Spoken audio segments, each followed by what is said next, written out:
All right, so it's 1 o'clock. Should we go ahead and dive in and I can let people in as they come? Sure. All right. Hi, I'm Wendy Heyn. I'm with Disability Rights Wisconsin. And I'm here with Jenny. Jenny, do you want to introduce yourself? Sure. Hi, I'm Jenny Neugart. I am with the Disability Vote Coalition and the Wisconsin Board for People with Developmental Disabilities. And so Jenny and I co-lead the Disability Vote Coalition along with Barbara Beckert from Disability Rights Wisconsin and lots of other partners statewide. And so I'm going to go ahead and share my screen then and we can get started.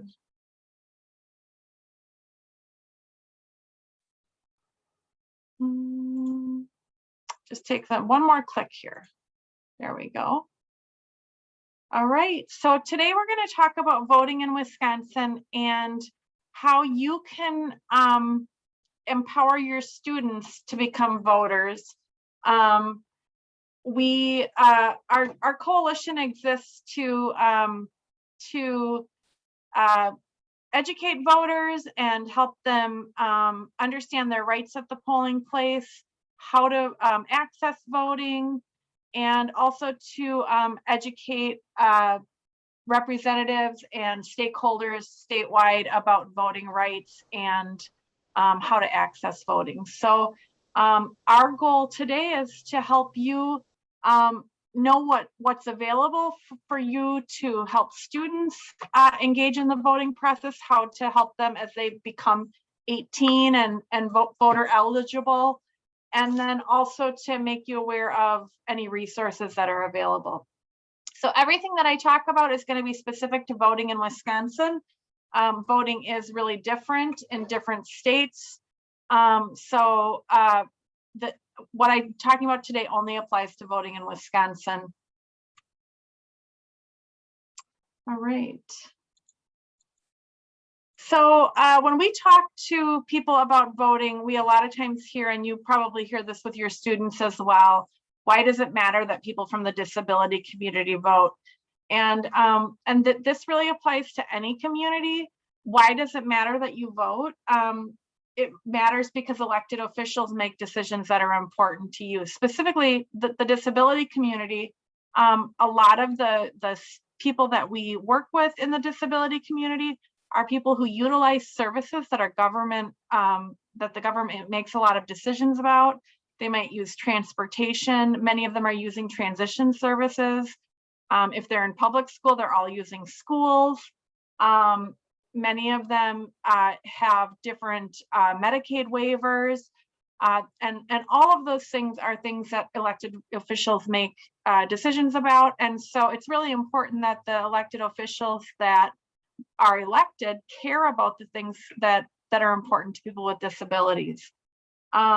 When we turn up at the polling place, it shows the elected officials that people in the disability community are engaged and that their issues are important because they're engaged. We know that politicians often will make decisions based on their voting constituents. They want to get voted for again. And so our issues become more of a priority to them when they know that we're paying attention and that we're looking to vote for people who care about these issues. When we turn up at the polling place, it might change the way that elected officials vote on issues. And one thing that we really stress, and that I think is not understood by a lot of Americans, is that local elections can be as important or even more important to the daily lives that we live. Those are people that are making decisions about things that affect our everyday lives. So those local elections are important too. We know that if people with disabilities voted at the same rate as people without disabilities, that would be 2.35 million more votes. Not everybody in your school who has a disability has an IEP or a 504 necessarily. They might be a voter with a disability who has lots of opinions about these issues that are important to them, about medical things or whatnot, that and a perspective that's really very valuable to the people from the to the legislator, and but it's 2.35 million more votes if people with disabilities voted at the same rate as people without disabilities. So how do we help our youth become responsible citizens? Well, one way is by helping them understand what barriers exist. We can't fix barriers if we don't know that they exist. We want to help them understand voter registration. We need to help them understand how to get a photo ID and why they need a photo ID. We need to help our youth understand guardianship. Many of them will possibly have a guardian, and we want them to understand what that means for voting. We want them to understand what their rights are as voters. One thing that you can do to help youth understand voting and how to become responsible citizens is join the Disability Vote Coalition. We continually are developing new materials for the relevant information. You can follow us on Facebook. We're always trying to keep people up to date on the newest things going on. We kind of would do a little bit of your job for you by just supplying you with things that you can share. So one of the things that I mentioned is that there are a lot of barriers for folks with disabilities when they go to vote, and being aware of those barriers can be helpful. So one barrier that people face is accessibility concerns, and that's physical accessibility concerns like getting into the building, curb cuts, things like getting around inside the building, positioning, things like that, ramps that aren't existent. So those are some concerns. Another big concern is the lack of photo ID, because a lot of people in the disability community are non-drivers. So because they don't have a driver's license, they may not have gone to the DMV to get a photo ID. Another accessibility barrier is a lack of transportation. If you're a non-driver, getting to the DMV or getting to the polling place requires some coordination with transportation. Another barrier for voters with disabilities is failure to provide accommodations. We're going to talk about some reasonable accommodations later that a voter can ask for, and when those aren't provided, that can be difficult for people. A major barrier for people is limited access to the internet and technology. We learned that a lot recently with COVID, that a large part of our state is really has trouble with internet access, and so much of what we do with voting is with registration and things can be accessed online in an easy way, but that only helps if you have internet. A major barrier for poll workers, for voters with disabilities, is that sometimes poll workers are lacking training. So there's a lot of turnover with poll workers. It's the training that they have can vary a lot, and a lot of poll workers just aren't familiar with things like access, ADA access rules. They're not familiar with etiquette with people with disabilities. Another barrier is confusion about voting rights. So, and I mentioned guardianship, that there's a lot of confusion about guardianship, and we are going to talk about that in just a little bit. We also hear from voters who feel that there's a lot of stigma and discrimination about voters with disabilities, and that they sometimes it can be really difficult for them to kind of vote because they feel like that they have to face this stigma and this discrimination. So those are some barriers. We're going to talk now a little bit, we're going to kind of switch gears, talk a little bit about the process of how your voters can get registered, vote, And then we are going to touch on those things like guardianship and how to guide folks through those barriers. So I find that a lot of people that I talk to in the community are either they're already a voter and they're registered, or they really didn't know that voters need to register. And so teaching students about voter registration can be a really valuable thing. When we do programs like in 3rd and 4th grade where we all vote for the president, there's not a registration portion where we make everybody register, where we make them go get IDs. We just do that kind of that voting thing and help them conceptualize voting. But with real voting, voter registration, of course, is a thing. And with our youth, a lot of them are so tech savvy, they can actually register right online at myvote.wi.gov if they have a photo ID with their current address. So that's a really nice, easy way to do it. They can also do it by mail, or they can do it in person. In Wisconsin, we're really blessed that we can do it in person, even on election day at your polling place. So not every state is like that. We are able to do that here. So voter registration, this is that website that I mentioned to you, myvote.wi.gov. It's very user-friendly. You can look up your voter info to see if you are registered. And then the darker one here, it shows like I'm clicking on that one. It got darker because I can register to vote. You can also register to vote by clicking this one down here. They both guide you to the same spot. That website is very, very useful.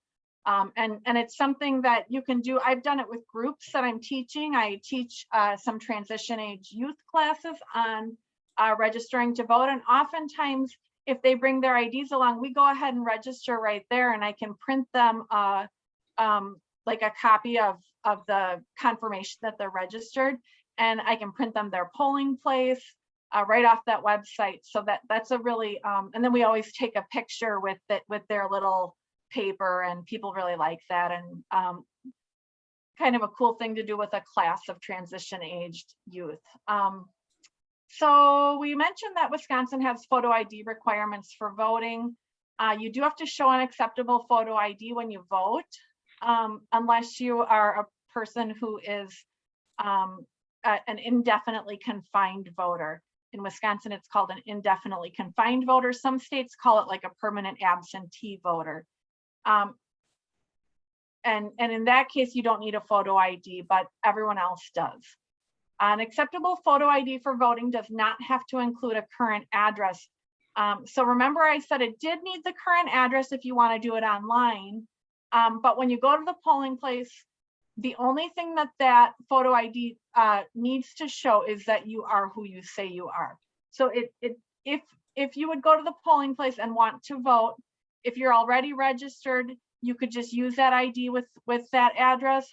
Otherwise, what you could do is you could bring a piece of mail. We're going to talk about that in just a little bit. The address that the piece of mail that you could use like a utility bill or something like that to show that where you live, your registration address. There's more information at bringit.wi.gov. That's a great website. Talks to you all about acceptable photo IDs. Here's a picture that I'm sharing with you of the acceptable photo IDs. The most common in Wisconsin are the driver's license and the state ID. So the driver's license and the state ID are both pieces of identification that you need to get from the Department of Motor Vehicles, the DMV. And we've heard that this can be a challenge, especially in more rural areas, because some of the DMVs have very limited hours. And I mentioned before that transportation can often be an issue for people in the disability community. So if you're a non-driver and your DMV has limited hours and you need to get a ride there, that can take some coordination. So something that when we've worked with groups, again, transition age groups, A lot of times the staff do a lot of work with people on making a plan. How can they plan to go get that ID? And so they kind of problem solve. Who could you get a ride from? How can you arrange it? And that tends to work really well for people. One other thing I always like to mention is that so right now we don't have another election until 2022. And so I've been really encouraging people, get all your things in order, make sure you're registered, get your ID, and then you can relax before you vote then. However, that's not always how life works. And sometimes we put things off. So if you would go and try to get your photo ID from the DMV, and the timing is short between the time you go and the time you get that ID, you no longer, it used to be that you walked into the DMV and you walked out with like this warm ID that just got printed. That doesn't happen anymore because of the real ID, I think. But in any case, they now mail your ID to you, and it takes a few weeks to get it. And what you walk out of the DMV with is this receipt over here that I'm kind of circling with the arrow. And that receipt, it actually is like the niftiest receipt you'll ever get, because it has the picture of the ID, and then it has this barcode. And that receipt actually serves as your ID until you get the actual ID. You can vote using that receipt as your ID. So that's a good thing to know if you ever are dealing with people who have a limited time between when they vote and when they went to get their ID.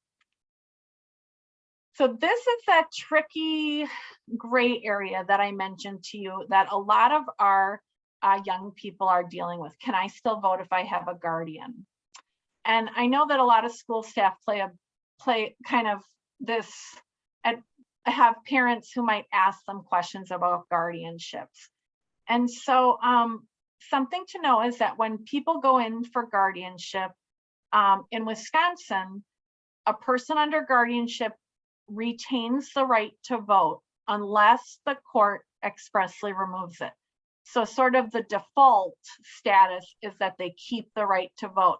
And then there are like boxes on the guardianship that the judge might check. And they might check off, just depending on all of the evidence that they've heard and whatnot, they might check off that this person is not competent to vote. And that, if they check that off, that removes the right to vote. But many people who have a guardian do have the right to vote in Wisconsin. Something to know also, and a lot of people have questions about this, is so now if you're a person with a guardian and you've retained the right to vote, you have your right to vote, but you also have a guardian, can my guardian tell me who or what to vote for? I mean, they're my guardian, right? But no, a guardian or a parent cannot tell someone who or what to vote for. The only person who can decide who or what to vote for is the voter themselves. It's a really important thing for people to understand, for voters to understand, and for their families to understand. So how do we know if somebody has the right to vote? I'm going to share our website address with you later. It's also on the bottom of here, but you'll get it again later too. At our website, we have a really great little brochure. It's just a little 3-fold thing, and it explains exactly where to look on the guardianship documents for that information. We do hear from a lot of people that they don't know where their guardianship documents are, or the guardian has them and the guardian doesn't live with them, or lots of other things, a lot of confusion around where those documents are. You can request that from the court, or you can also call your municipal clerk. They actually have a list of people who have been deemed incompetent, and so they could look for your name on that list. Or they could look for the individual's name on that list. So now we're going to kind of shift from guardianship over to ways to vote. So one way to vote that I think all of us became very aware of during the pandemic is absentee voting. So absentee voting just means that you get a ballot at your house and you're able to vote from home. So you can request an absentee ballot from that super cool website that I shared with you before, www.myvote.wi.gov. It's the address that's up here. You can click on the vote absentee, or you can go directly there with this address, and you can request that online. When you request it online, it asks you, do you want one for this next election, or do you want one for the whole year? So right now you couldn't yet request one for the next election because there are no more elections in 2021. But if you would go into it in 2022, it will say, do you want it for the next election or for all of 2022? And you can choose that. You can also request an absentee ballot by mail or by emailing your municipal clerk. Or you could go into your municipal clerk's office and say, I want to ask for absentee ballot. And I mentioned earlier that there's a voter called an indefinitely confined voter, or I told you some states call that a permanent absentee voter. So that's somebody who will always need an absentee ballot because of age, illness, or disability. And those people, right now, those people self-certify that they have that they will always need an absentee ballot.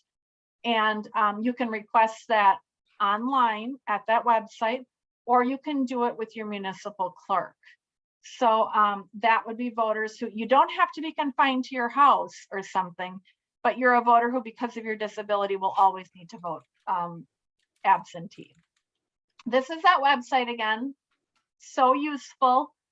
You can click over here, vote absentee, or you can click right here for vote absentee, and it will walk you through the process of requesting to vote absentee. One good thing to know, though, is that when you request to vote absentee, it will ask you to upload a picture of your ID. This can be really daunting for some people and no big deal for others.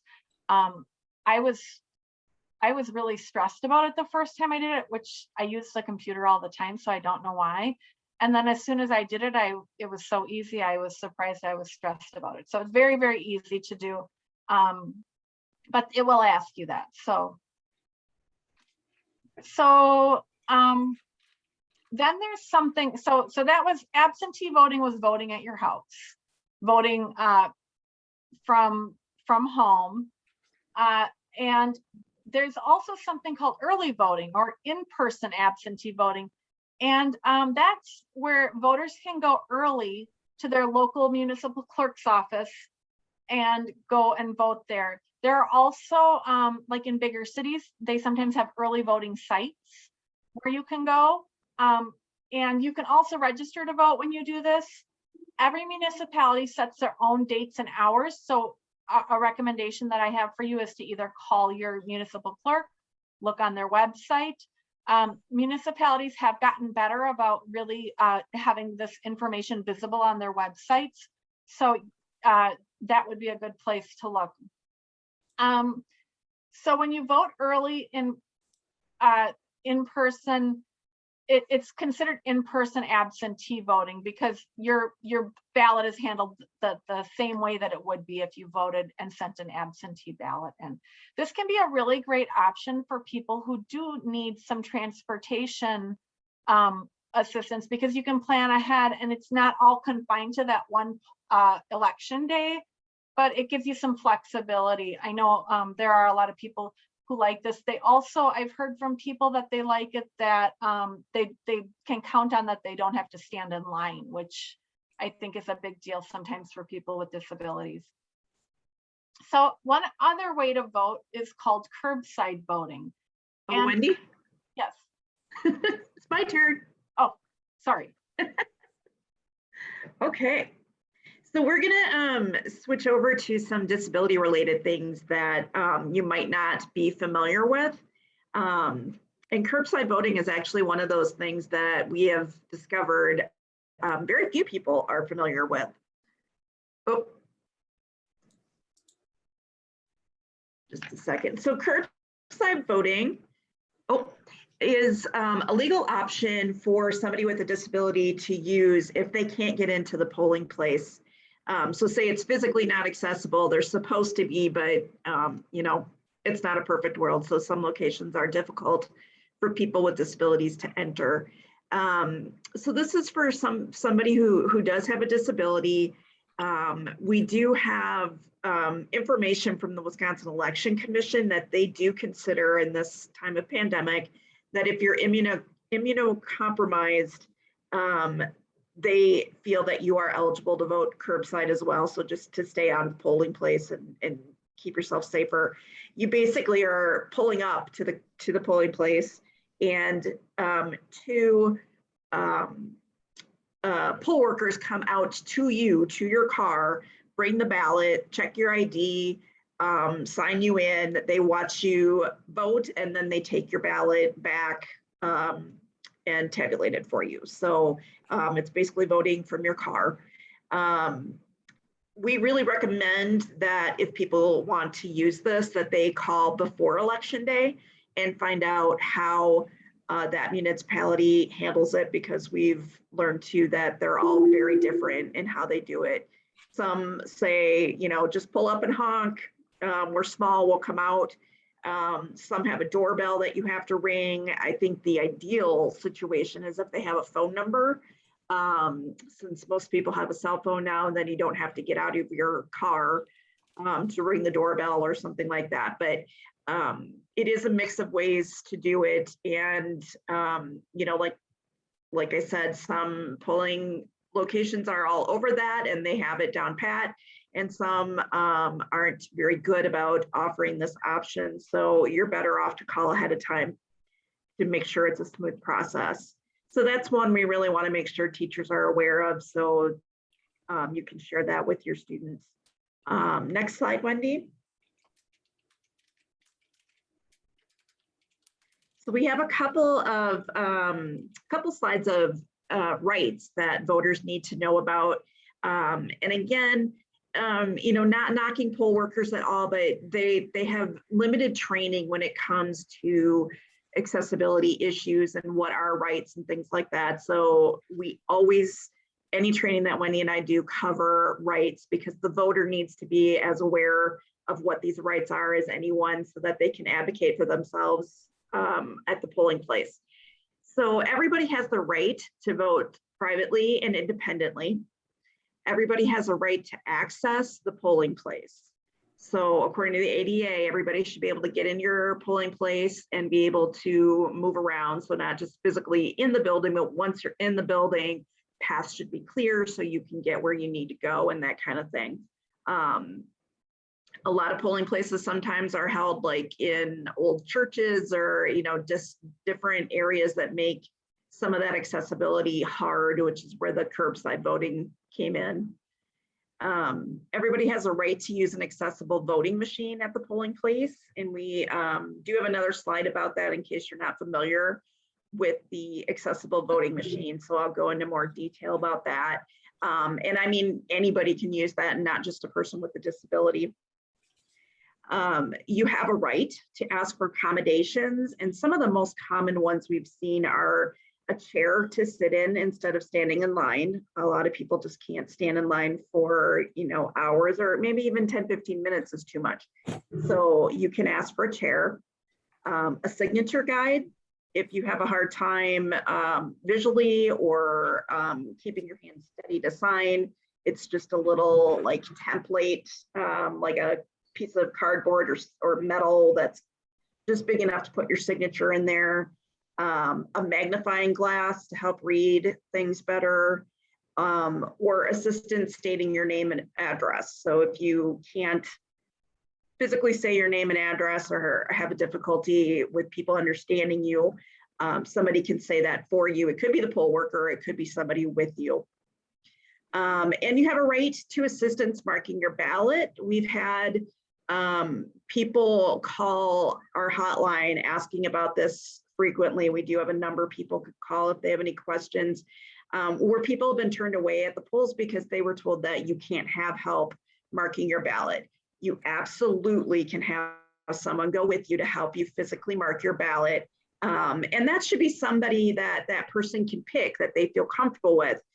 It just cannot be an employer or a union representative. Those are the only two people who cannot help you mark your ballot. You also have the right to curbside voting if you can't get in, which we talked about. You have a right to bring a cheat sheet.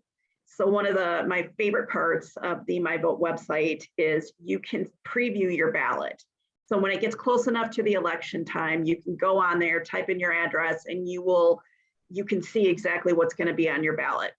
And then I sort of use that as a study guide, and I'll go and I'll look up voters and find out information and decide ahead of time who I want to vote for.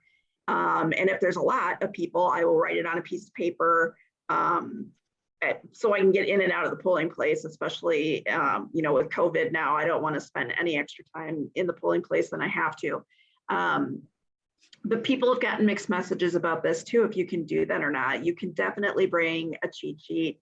I think that's helpful for anybody, whether you have a disability or not. A lot of people don't know, if you accidentally make a mistake on your ballot, you can go ask for another ballot. You just bring it back to the poll worker, they'll take it, void it out and give you another one.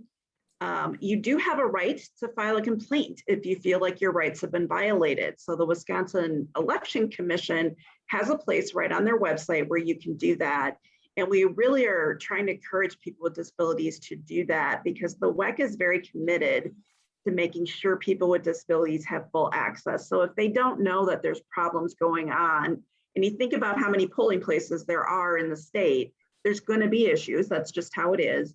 If they don't know that, they can't fix it. So they've actually worked with us over the years to make their complaint process a lot easier.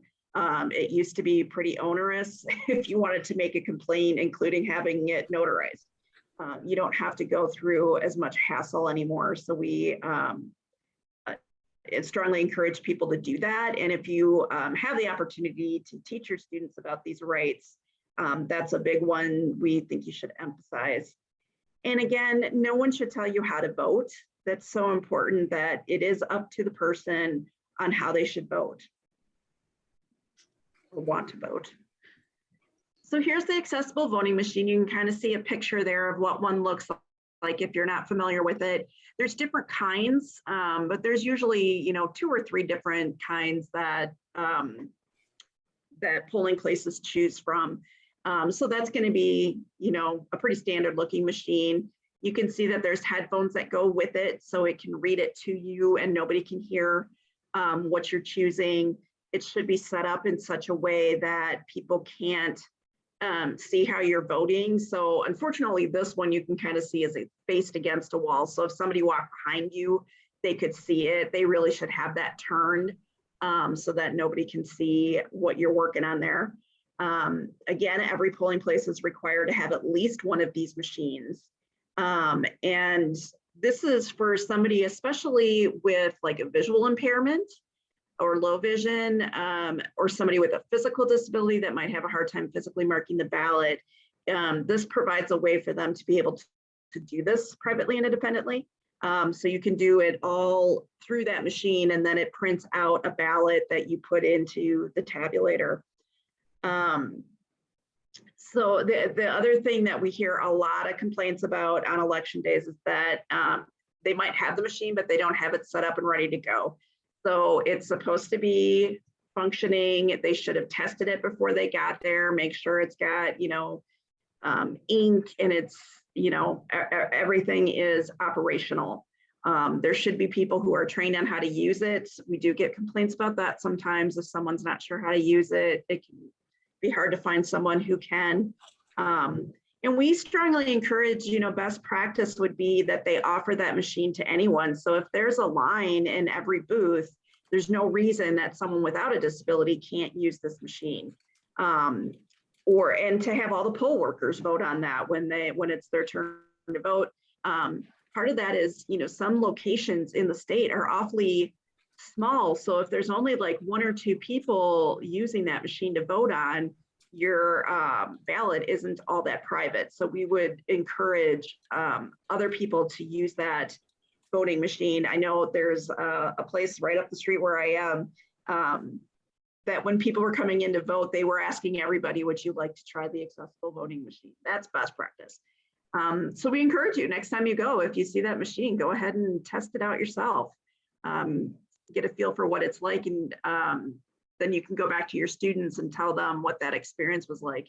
We just had he just turned 19 actually last week, and was so excited to hear about the accessible voting machine. He didn't know there was such a thing, and it just, he just fell in love with using that machine. So, all right, Wendy, you want to go to the next slide? So one of the other things that we've discovered when we work with people with disabilities is how to be an informed voter, and really struggling with where do I get information that's a little easier to understand. So a lot of us, I think, we talk to family and friends, we'll spend some time on the internet, we might go to candidates pages. Those are all really great ways to find out about candidates and figure out who you want to vote for. But those are also very dense ways of finding information, where it's just a lot of information, and trying to figure out, does that match, you know, how I feel about something? That can be really difficult for a person with a disability. And if you think back to when you were a young adult, it's a lot of disability or not, it's a lot of information to digest. So spending some time helping them figure out where they can go to find out about candidates is really important. So like I said, you can go to the My Vote site and find out who are the people on the ballot. So you can go do some research. Vote 411 is a really good website to go and get information about different candidates. So is Ballotpedia and WisconsinVote.org. Those are the three main websites that we steer people to, and I think kind of in that order. Vote 411 first. And then, like I said, having them go to individual websites and Facebook pages, but maybe working with them on, so this is what the candidate is about. Does that align with your vision? What do you think about these issues? Have you thought about these different issues? Disability is probably going to be a big factor in who they're thinking about voting for, but it's not going to be the only factor. There's a whole lot of, you know, things about their life that we all, you know, put into who we want to vote for as a candidate. So helping them think through those things and sort of digest all that information is going to be important. And then as a coalition, we have our own e-newsletter that we put out every month. And we have fact sheets that we put out on our website. We have a very active Facebook page. So if you really want good information specific to disability and voting, we suggest that you sign up for some of those things. Certainly your students can sign up for them as well, but as a teacher, it might just be something you want to get involved in so that you're aware of some of the resources and deadlines and things like that. Next one. So a little bit about the disability vote. So almost 1 in 4 people, about 23% of the electorate in the November 2020 election were individuals with some type of disability. And that's the whole array of from blind, low vision, deaf, hard of hearing, intellectual, physical, mental health, anything you can think of that represents all those disabilities, including many older adults who are acquiring a disability through aging, although we often find that most older adults don't identify themselves as having a disability. They recognize that they might be running into more issues as, you know, an aging person, but wouldn't necessarily call themselves disabled. Rutgers does a great job with some voting polls. In the 2018 election, they found that Wisconsin had a 10.4% gap in turnout between citizens with and without disabilities. So that's a pretty big gap. You're talking about hundreds of thousands of voters there. And as Wendy said at the beginning, nationally, I think it was about 2.3 million gap. So this is specific to Wisconsin here, but there's a lot of work to be done, which is why we like to do these presentations with just making sure people with disabilities have their fair shot at voting. I think that often gets forgotten for people with disabilities. Unless it's really important and they really speak up and say, I want to do this, can you help me figure it out? And we've sort of noticed that you see a lot of things being done in elementary school with, like voting for president, and it's kind of fun. But when you get older, like into the high school years, whether we're talking about students with disabilities or without disabilities, it doesn't get talked about as much, and helping them register and what does it mean to, be civically responsible and a voter. So we want to make sure people with disabilities in particular are not being left behind there. So we appreciate your interest in this topic here. If you would like to go to the next slide. So we just wanted to make you aware that there's quite a few of voting bills that were introduced in February, and there were just sort of like more and more bills, and they changed a lot and amendments made. And so there's a whole package of voting bills that were passed that will make it harder for voters with disabilities and older adults to vote. And it's, things like making it more difficult for friends and neighbors to return an absentee ballot for you, or if any of your students might end up living in a group home shortly after graduation or something, that could come into play for them, that workers at nursing home and group homes being restricted in helping them fill out their ballots, and just really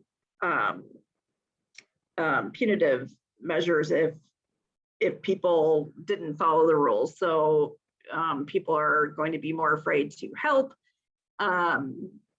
people with disabilities fill out their ballots and things like that. Not that they're trying to do anything wrong, but that they could inadvertently and be charged with a felony. So, I mean, these bills have been something that our coalition has worked on a lot. And so you don't need to know all the details of the bills because there's a lot and it's really hard to follow, but that there is this package of bills that will make it harder for people to vote.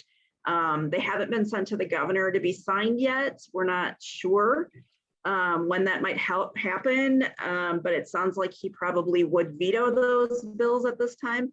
And our big ask as a coalition was just like, hey, slow down and please talk to places like our organization, the Disability Vote Coalition, about the unintended consequences of these bills and how it will significantly impact some of the most vulnerable people. So just keep that in the back of your mind.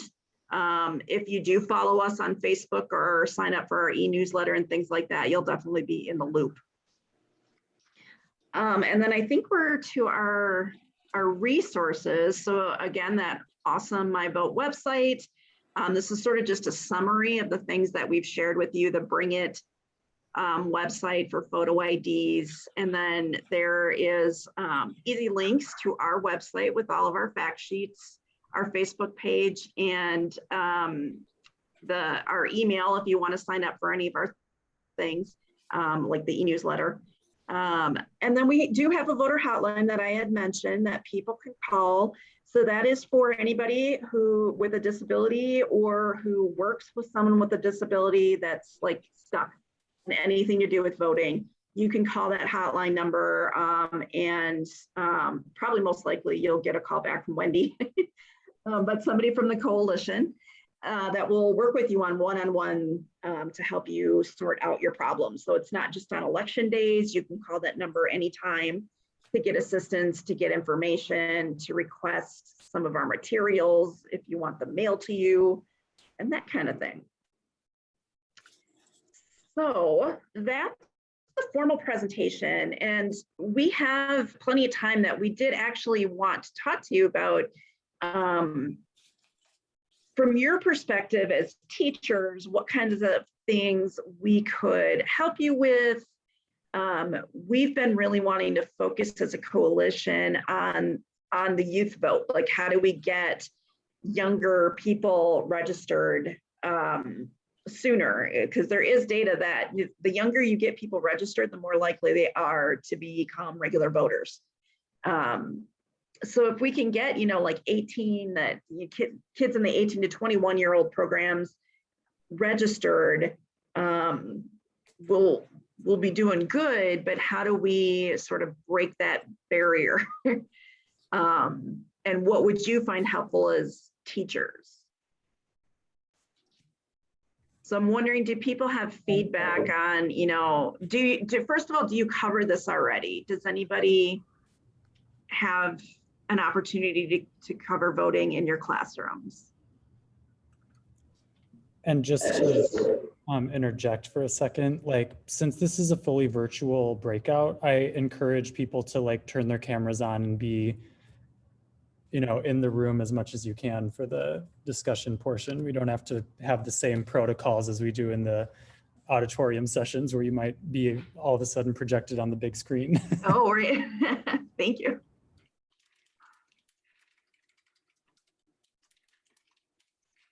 Yeah. Any thoughts on whether, I'm assuming everyone here is a teacher, maybe I shouldn't.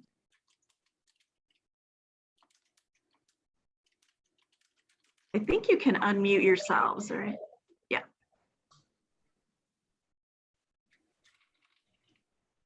I'm Doug Merring. I'm from the Baraboo School District.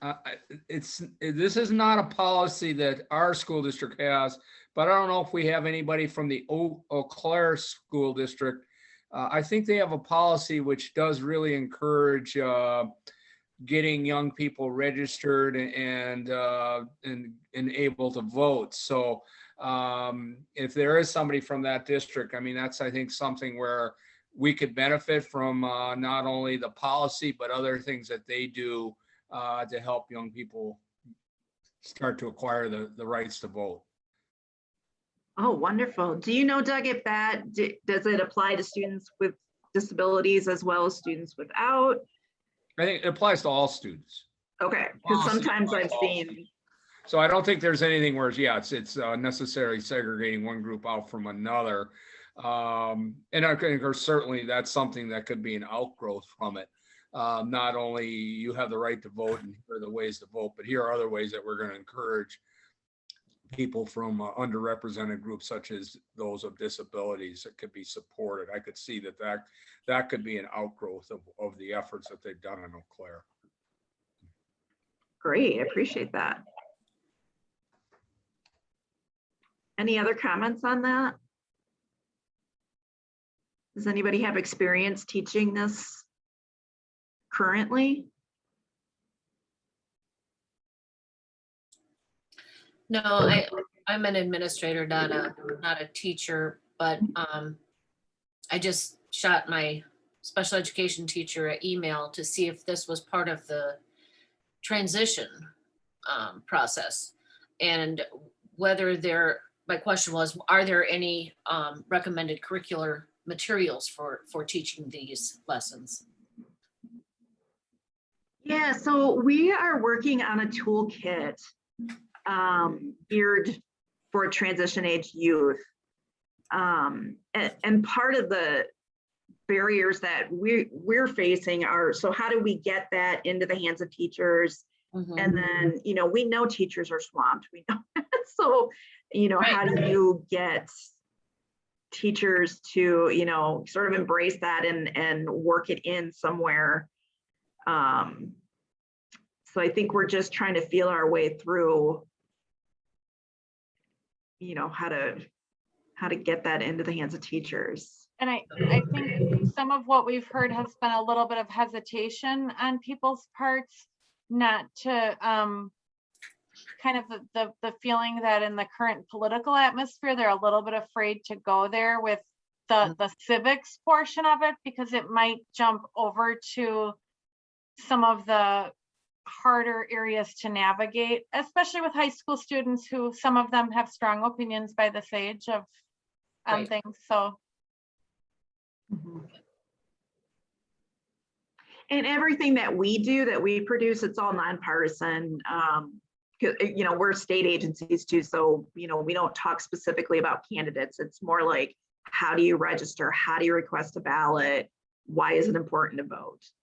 Yep, like a lot of how to engage, how to, and I think we, you know, we hear, it's interesting, we hear similar things as well in adult circles, with support workers, with people who run different facilities. A lot of hesitation to accidentally, you know, behave in a partisan way or to be perceived that way.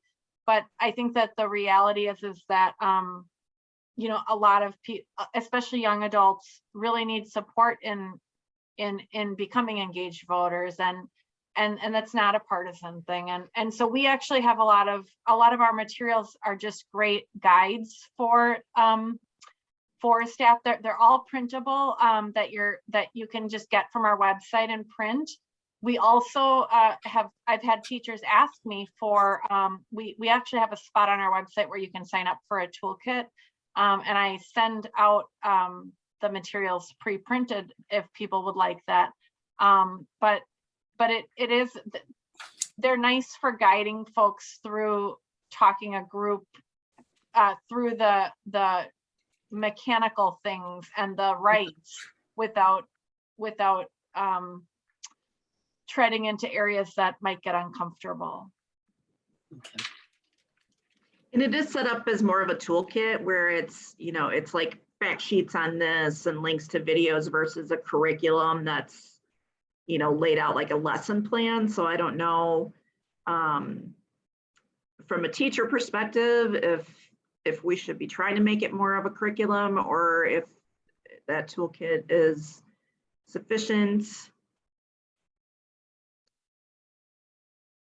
We do have two wonderful videos of youth. One is youth who weren't old enough to vote yet, talking about, you know, why they're excited to do that. And one is young adults who have just started voting, talking about the importance of that. So there are two separate videos that are, you know, less than 2 minutes each, I think, that you could show to your students and get them excited about voting.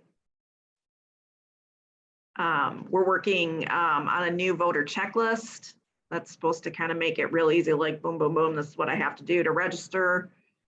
So yeah.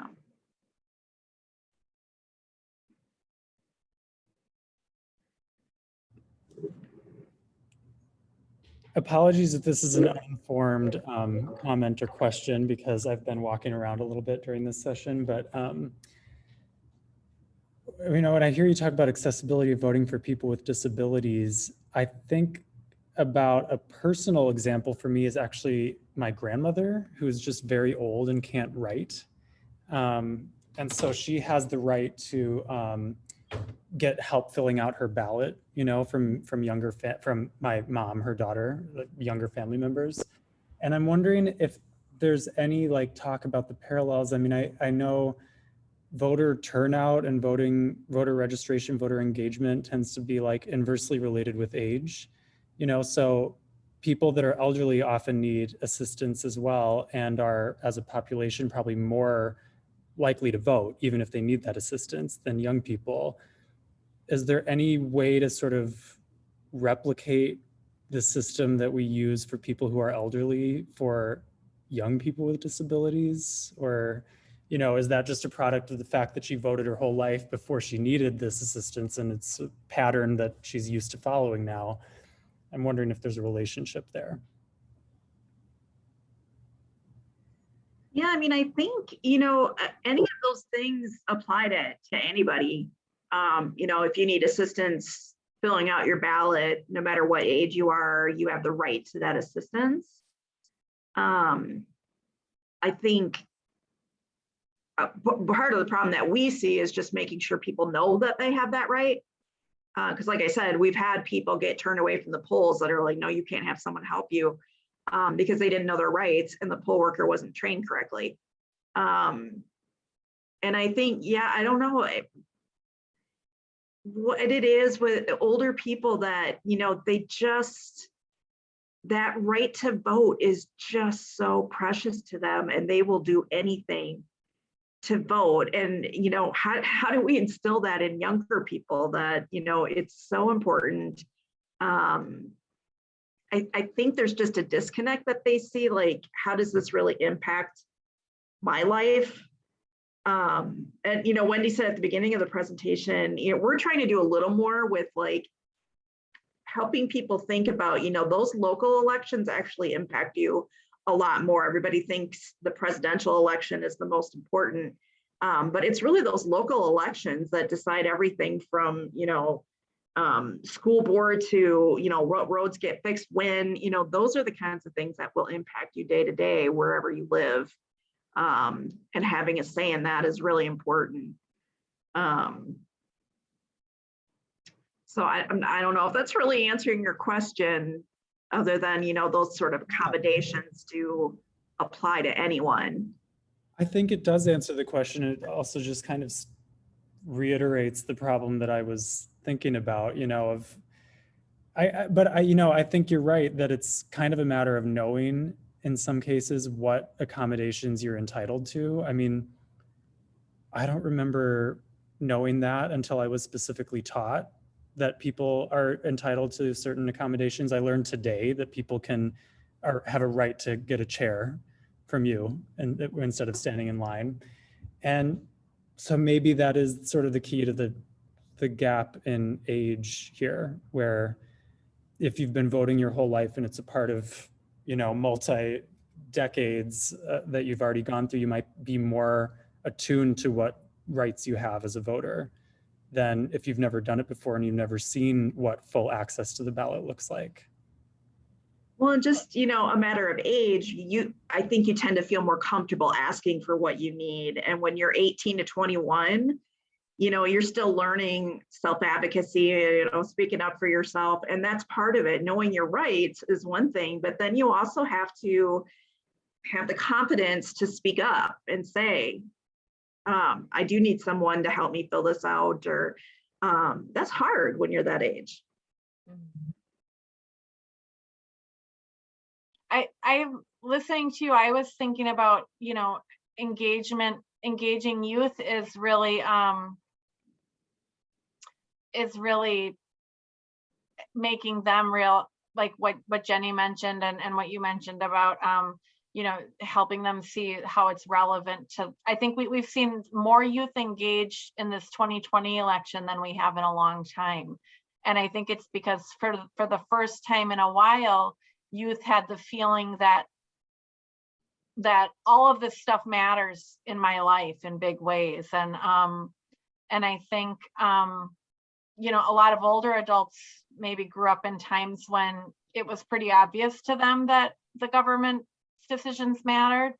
I will provide a link to the toolkit. I saw the question here. I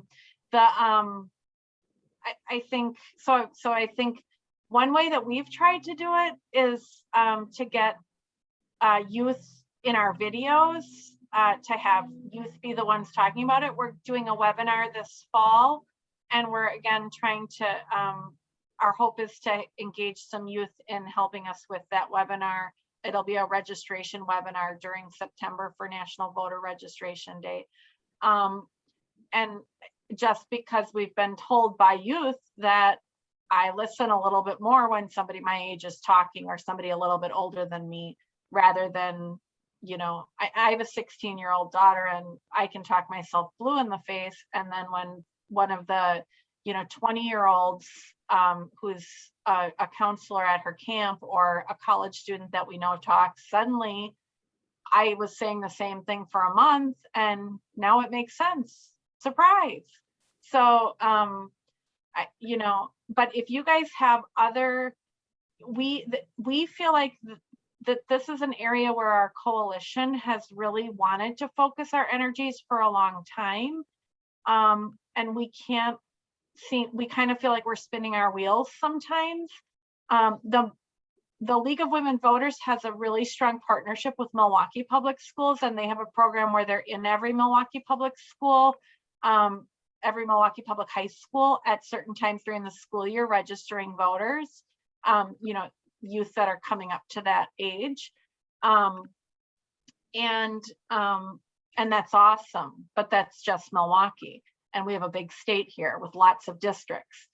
So, you know, if you guys ever, if you have ideas or if you have thoughts on good ways for our coalition to help school districts, help teachers, help staff get messages to voters, we would be wide open to any of those suggestions that you have, because it's this area that we've really struggled.